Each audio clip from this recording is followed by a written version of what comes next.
గుర్తుపెట్టుకోండి, కొంతమంది మిమ్మల్ని పిలవకపోయినా ఖచ్చితంగా వెళ్లాల్సిన 7 ప్రదేశాలు ఇవి. జాగ్రత్తగా విని అర్థం చేసుకోండి. ఒకరోజు సాయంత్రం సమయం గురుకుల ప్రాంగణంలో దీపాలు ప్రశాంతంగా వెలుగుతున్నాయి. ఇక శిష్యుడు తన గురువు దగ్గరకు వెళ్ళి పాదాల దగ్గర వినయంగా కూర్చున్నాడు. ఇక అప్పుడు ఆచార్య చాణక్యుడు గంభీర స్వరంలో అన్నారు, ఓ చంద్రగుప్త, గతసారి నేను నీకు కొన్ని ప్రదేశాల గురించి చెప్పాను. పిలిచినా కూడా వెళ్ళ ప్రదేశాల గురించి. కానీ ఈరోజు నీకోసంగా నీకు జీవితంలోని మరో గొప్ప సత్యాన్ని చెప్పబోతున్నాను. ఈ ప్రపంచంలోని కొన్ని ప్రదేశాలు అలాంటివి. అక్కడికి ఆహ్వానం కోసం ఎదురు చూడకూడదు. అక్కడికి వెళ్ళడం నీ కర్తవ్యం, నీ ధర్మం, నీ సంస్కారాల గుర్తు కూడా. ఇక చంద్రగుప్త వినయంగా అడిగాడు, గురుదేవా, ఆ ప్రదేశాలు ఏవి అనగానే ఆచార్య చాణక్యుడు స్వల్పంగా నవ్వి ఇలా అంటారు, చంద్రగుప్త, జాగ్రత్తగా విను. ఎందుకంటే నేను చెప్పబోయే విషయాలు నీ సంబంధాలను, నీ వ్యక్తిత్వాన్ని, నీ జీవిత గౌరవాన్ని నిర్మిస్తాయి. మొదటి స్థలం, స్నేహితుడు లేదా అన్నయ్య ఇంటి వివాహం. ఆచార్యుడు అంటారు, చంద్రగుప్త, నీ స్నేహితుడు లేదా అన్నయ్య ఇంట్లో కుమార్తె వివాహం జరుగుతుంటే అక్కడ పిలుపు కోసం ఎదురు చూడకు. వివాహం అనేది కేవలం వేడుక కాదు, 2 కుటుంబాల సంస్కారాల కలయిక. ఒక తండ్రి తన కుమార్తెను పంపించే సమయంలో అతని హృదయంలో ఆనందం కూడా ఉంటుంది, వేదన ఉంటుంది. ఆ సమయంలో మన వాళ్ళ సమక్షం అతనికి బలాన్ని ఇస్తుంది. తర్వాత గుర్తుపెట్టుకో చంద్రగుప్త, నిజమైన సంబంధాలు ఆహ్వాన పత్రాలతో నడవు. అవి ప్రేమతో, అనుబంధంతో నిలుస్తాయి. ఎప్పుడైనా స్నేహితుడితో విభేదాలు వచ్చినా అతని ఇంటి శుభకార్యానికి వెళ్ళాలి. ఎందుకంటే కొన్ని సందర్భాల్లో అహంకారం కాదు, మనసు ముఖ్యమైనది. రెండో స్థలం, గురువు ఇల్లు. ఆచార్యుడు ఆకాశాన్ని చూస్తూ ఇలా అన్నారు, చంద్రగుప్త, మనిషికి జన్మను తల్లిదండ్రులు ఇస్తారు, కానీ అతని జీవితాన్ని నిర్మించేది గురువు. గురువు కేవలం విద్యే కాదు, జీవిత దిశను కూడా చూపుతారు.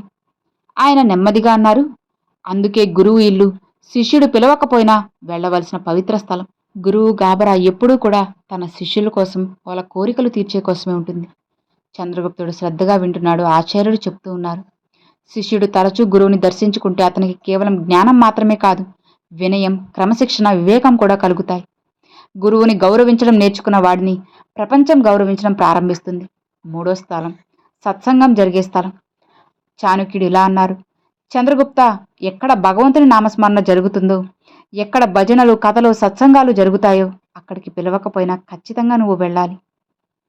ఆయన అన్నారు, సత్సంగం అనేది కేవలం మాటలు వినడం కాదు, ఇక అది మన మనసుని పవిత్రం చేయడం.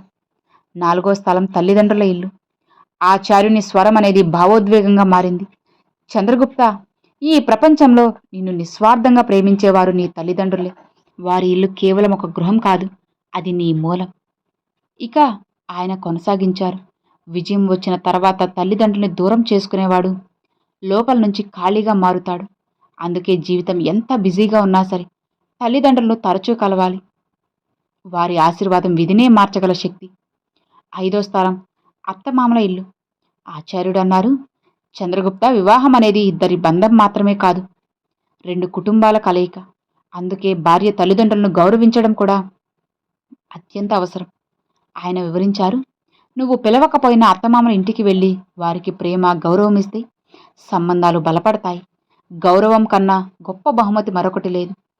ఆరో స్థలం, నాన్నమ్మల ఇల్లు. ఇక ఆచార్యుడు ఇలా అన్నారు, చంద్రగుప్త, నానమ్మల ఇల్లు ఎప్పుడూ కూడా స్వచ్ఛమైన ప్రేమతో నిండి ఉంటుంది. అక్కడ మనిషికి చిన్ననాటి మధుర జ్ఞాపకాలు తిరిగి వస్తాయి. ఇక ఆయన అంటారు, మనిషి ఎంత పెద్దవాడైనా సరే కొన్ని బంధాలు అతన్ని మళ్లీ చిన్నవాడిని చేస్తాయి. నానమ్మల ఇల్లు అలాంటి బంధాల్లో ముఖ్యమైనది. ఏడో స్థలం, శోక సంద్రంలో ఉన్న ఇల్లు. అవును, కొన్ని క్షణాలు నిశ్శబ్దంగా అలుముకుంటుంది. ఆచార్యుడు గంభీరంగా ఇలా అంటారు, చూడు చంద్రగుప్త, జీవితంలో అత్యంత పెద్ద సత్యం మరణం. నీకు తెలిసిన ఎవరి ఇంట్లో అయినా సరే దుఃఖం వచ్చినప్పుడు అక్కడికి పిలుపు కోసం ఎదురు చూడకూడదు. ఇక ఆయన కొనసాగించారు, బాధలో ఉన్నవారికి మాటల కన్నా తోడు అనేది చాలా అవసరం ఎక్కువ. కొన్ని సందర్భాల్లో నీ సమక్షమే వాళ్ళకి ధైర్యం ఇస్తుంది. ఇక ఆచార్యుడు అన్నారు, ఇతరుల బాధలో తోడుగా నిలిచేవాడే నిజమైన మనిషి. అవును, ఖచ్చితంగా నువ్వు అక్కడికి వెళ్ళాలి. ఓ చంద్రగుప్త, విను, మనిషి గొప్పతనం అతని సంపదతో కాదు, ఇక అతని ప్రవర్తనతో నిర్ణయించబడుతుంది. తన వారి సుఖ దుఃఖాల్లో తోడుగా నిలిచేవాడే నిజమైన బంధాలను నిలబెడతాడు. గుర్తుపెట్టుకో చంద్రగుప్త, సంబంధాలు మాటలతో కాదు, సమక్షంతో బలపడతాయి. చంద్రగుప్త వినయంగా ఆచార్యుని పాదాలకు నమస్కరించారు.